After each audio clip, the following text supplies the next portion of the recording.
My name is Kevin Schultz. I'm a professor of history and religious studies at University of Illinois Chicago. I'm also lucky enough to be the chair of the Department of History at UIC, as we're called.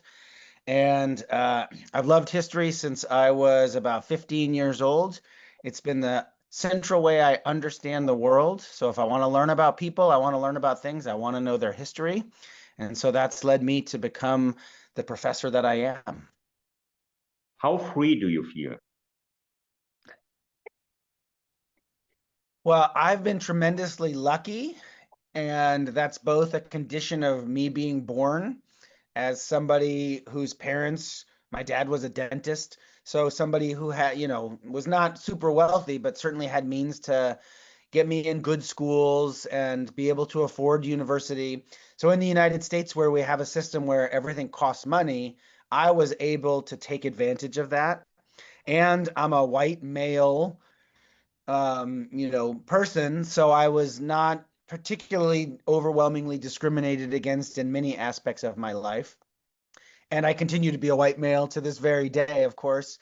And so there are a lot of attacks in our country right now on things like diversity and on racial minoritized people.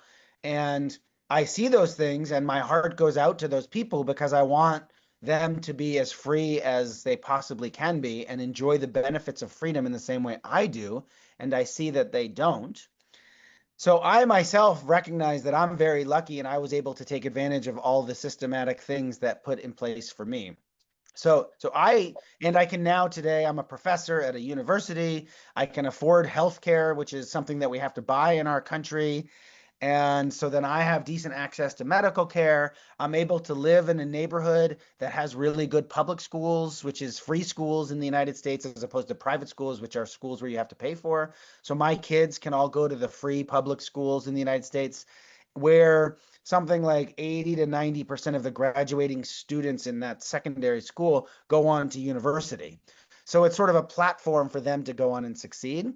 I am very lucky. So far in America, feel very free and I feel very protected that I can write books that criticize the current Republican Party and criticize the current actions by our immigration police and criticize our support for Netanyahu, things like that. So I feel safe in being able to do that kind of work. On the other hand, I have some Jewish family members, and right now we're in a time of unbelievably heightened anti-Semitism that includes violence. This isn't just rhetoric or words.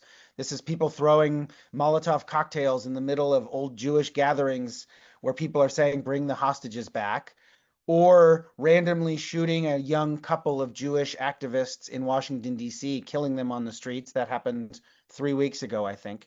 So there is definitely heightened anti-Semitism now.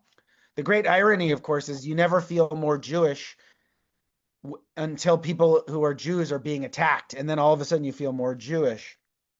I myself have lots of children, and some of them are queer. And so these attacks in our country on queer and trans community actually hits very close to home. These are my children you're talking about. And if you want to rile somebody up, you start picking on their children. And that's going to get me marching in the streets faster than almost anything else. So I'm in a conundrum right now where I myself feel relatively comfortable and free still to this day. And it's only June 3rd, 2025. So these things might change.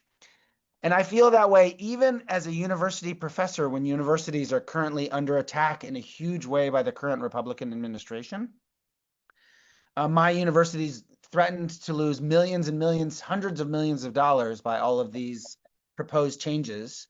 And because we're a public university, which means we're state funded, this is a huge loss for us that could undercut us and prevent us from actually doing what our job is to do. So I myself, even despite all of those things, feel relatively free to criticize the political order, to walk down the street, to participate in a political march, to write an op-ed for a newspaper, an editorial for a newspaper that suggests that we need to change things. Even advocating for, centrist parties to rise up, which is something that I actually believe that we need to have more of in the United States. I feel no compunction or problem doing that. And yet, unlike almost any other time in my life, I felt very, very concerned for the people in my life and for the communities that I participate in. And I'm more activated now than I've ever been. And I feel like lots of Americans sort of feel that way, not necessarily because they want to bring in a socialist revolution to the United States, but because you're attacking our children. You're attacking our jobs. You're attacking our religious people, our co-religionists.